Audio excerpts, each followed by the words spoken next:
This is Justin from Justice League Swag, and today we're doing a deck profile on Brent's Blade Beast deck. He originally built it, but then I teched it out. And it is for sale, by the way, if anybody's interested in buying it. He's getting out of Cots in the World to play Star Dragon World again. Not that Cots in the World is bad, it's just he prefers to play Star Dragon World because Durgan Force. But the buddy, 2 gauge, you get to search out a Blade Beast monster or the item. Primarily, we'll just search for the item because we only run 4 items. And that is Elite Sword Odinta. We run this because it can't be destroyed. So you only have to worry about this being bounced back to hand. But pay a gauge, pay a life, and you have a 7k beat stick that can pretty much hit anything in the game. So, of course, 4 copies of the Buddy Monster.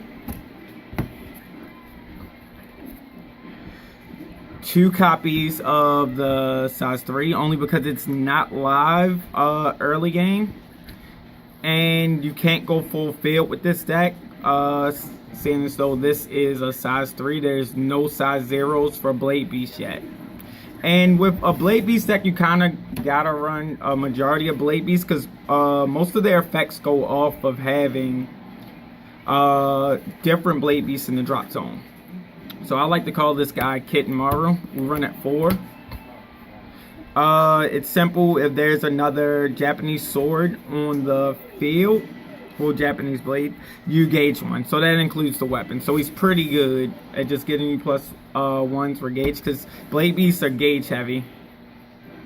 And I like to call this guy Tiger Maru, but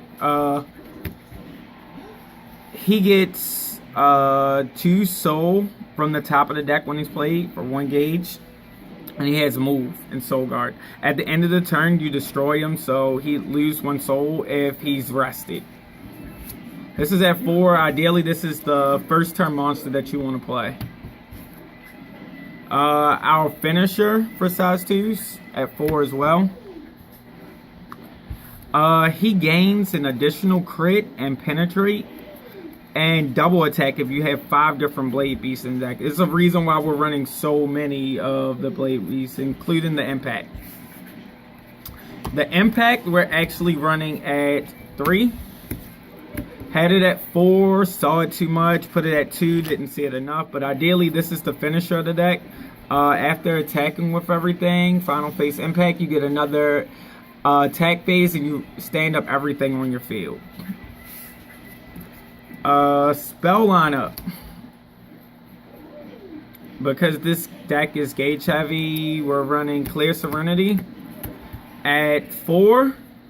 And then the other gauge spell we're running at 2. Only because you have to be at 5 or less life for its second ability to gauge 2 more to be relevant. So regularly you gauge 2. If you're at 5 or lower, you gauge 4, which is really good for Blade Beast. And the draw engine that we're running is Shinobi Scrolls. Because ideally you put Clear Serenity or whatever into the soul of it, and then you, what is it called? Draw a card. So it just gives you a draw engine throughout the game, instead of just going to 5 and dropping your entire hand, and probably having an impact in your hand and having to drop that. We're running 3 Art of Body Replacement. Only 3 because this is a closed center deck for the most part. Most of the monsters have move, so you don't need an open center negate. We're running a lot of other counters. I think one of the ninja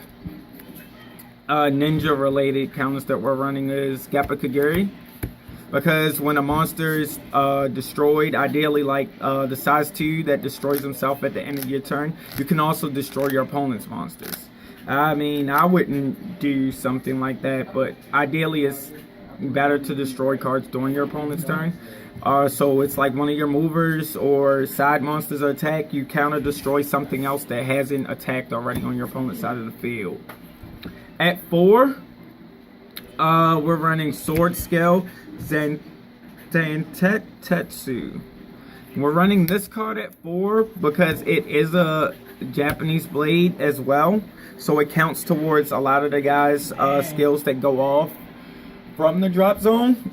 As well as it keeps a Japanese blade on the field if it would leave. So this is really good while you're attacking or defending for like one of your guys would move. It can really help you push for game.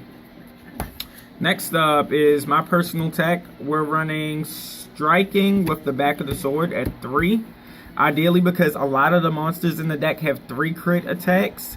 After you attack your opponent for 3 crit, just attack. Make sure that you attack with the sword next for 2 damage. Then strike with the back of the sword. That's 2 more damage. Then if you have another monster on the field, you can attack for 2 again.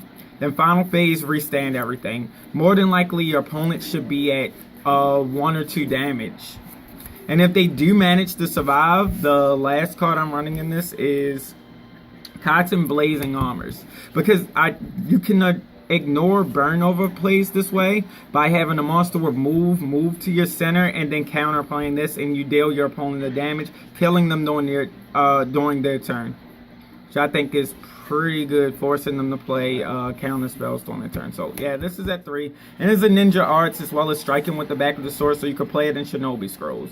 If your Shinobi Scrolls is destroyed for whatever reason, losing striking with the back of the sword is not that bad. But I'd like to add, like with the impact, striking with the back of the sword is really good. I've had a lot of games played where people would start negating, because they know it's in the deck, they would start negating the sword as well as and taking the 3 crit attack. So I really don't care about that. I prefer for you to take more damage. Or they would go through one entire attack phase and negate every attack on my field. I'd impact, stand everything up, attack with the sword first, damage them for 2, then strike with the back of the sword, 2 more damage, and then it's like I have a double attacking 3 crit monster and my buddy's still swinging. So I think it's really good in Blade Beast. Normally people think that the card is like really trash, but it's actually pretty decent in this deck. So please like and subscribe, and we'll have more deck profiles coming within a week, hopefully. Thanks.